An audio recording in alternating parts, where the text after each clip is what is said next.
Hi folks, Max from Galaxy Note 2 root.com. So I've got a quick kernel overview of Perseus Kernel. I've got it running. A kernel basically can run on any of your Android 4.1.1 or 4.1.2 TouchWiz base ROMs. This kernel can run.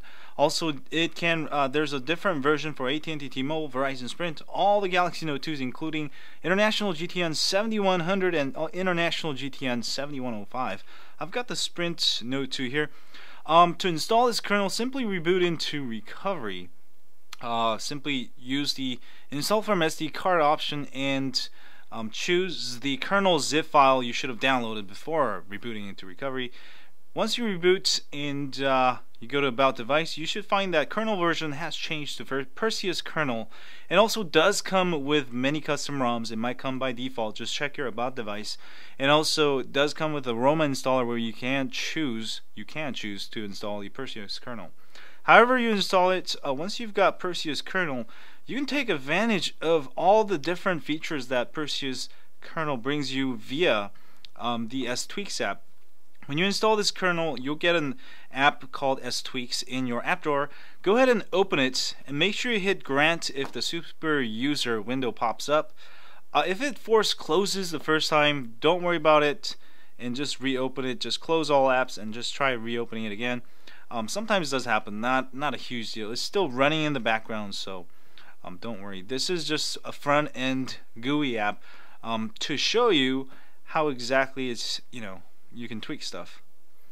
And I'll be back when this is done. There we go. It finally came up here.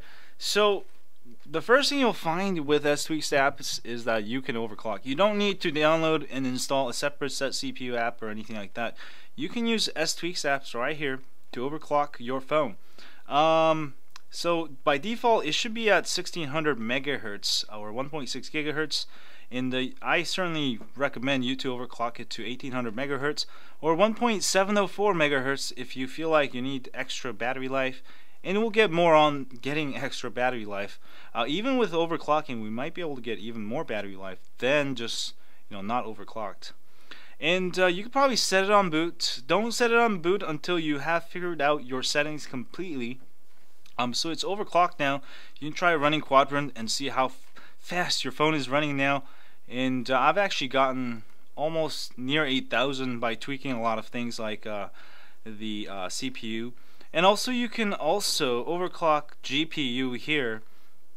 I've got it overclocked to 733 megahertz from the default 233 megahertz. This does improve the GPU, your graphics, much faster. And those two are probably the most important, the simplest you can do. Now if you want to go farther and mess with more stuff, if you go down here, you can mess with the voltage control. It will show you the default voltage, and everything should be at default voltage. Now if you want to get more battery life, what you can start doing is start undervolting. Like this is at default. I'm gonna move it down just a hair, just one hair, okay? Don't move it down too far. Just go ahead and move it down just a little bit. Alright, I'm gonna go from 0.925 volts to 0.9 volts for 300 megahertz. So it's gonna actually supply less power at that 300 megahertz step. And do it for all of them. Just tweak a little bit by little bit, and the way to test is maybe run a graphic intensive app game after tweaking. I like to run Quadrant. Just run Quadrant, and if your Quadrant runs, then it's probably working. But if it freezes or your phone reboots, then your current settings are probably not working.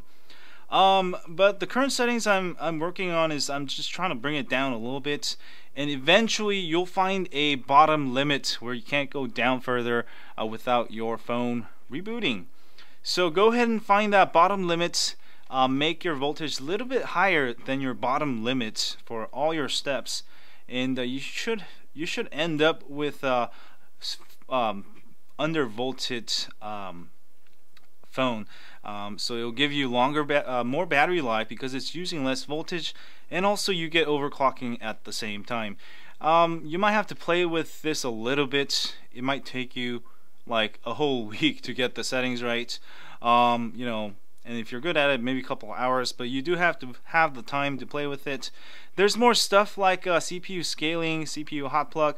I don't actually recommend you mess with any of that unless you know what you're doing. Memory internal, this is really for advanced users.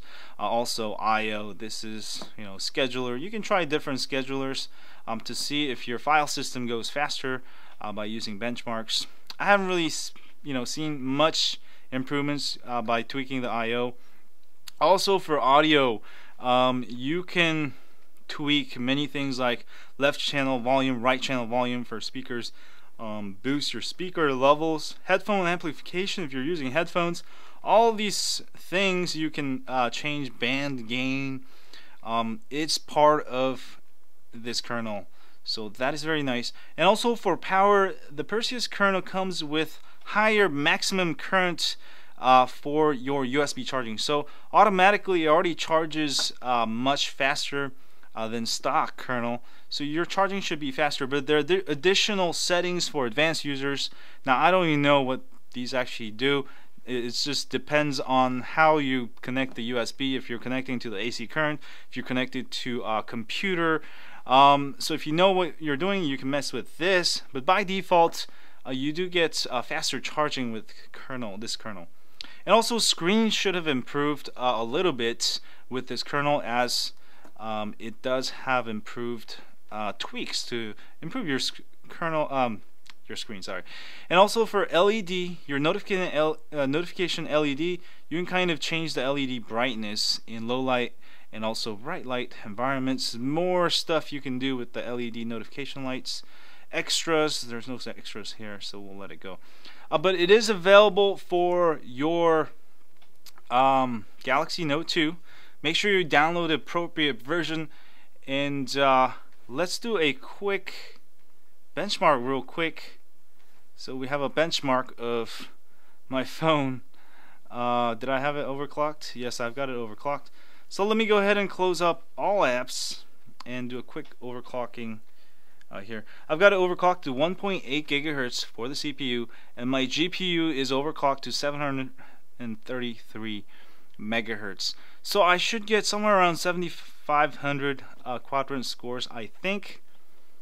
But you can tweak, tweak it all you want, and also test the battery life. See, what kind of settings you can get, because it takes a lot of time to find the correct, settings for undervolting, because every CPU is different, and your CPU may be able to handle higher voltages, lower voltages at higher frequency. All that stuff really depends on your phone. That's why you have to tweak it to get it just right.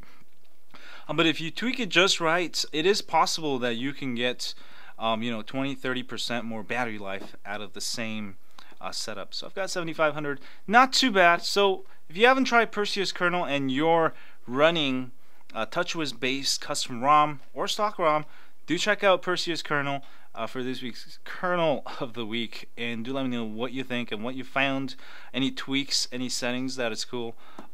Please feel free to share with others so we can try it too.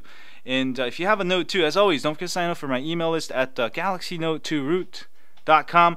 And also, if you're on YouTube, please hit that like button for me here, subscribe button there. And also, if you want to know more about overclocking, is it safe? I have a video on that. You can check that out too over at my main channel, youtube.com/ZitoMax. Also have a link on my website. And see you guys soon. See y'all later. And stay high on Android. Overclock that.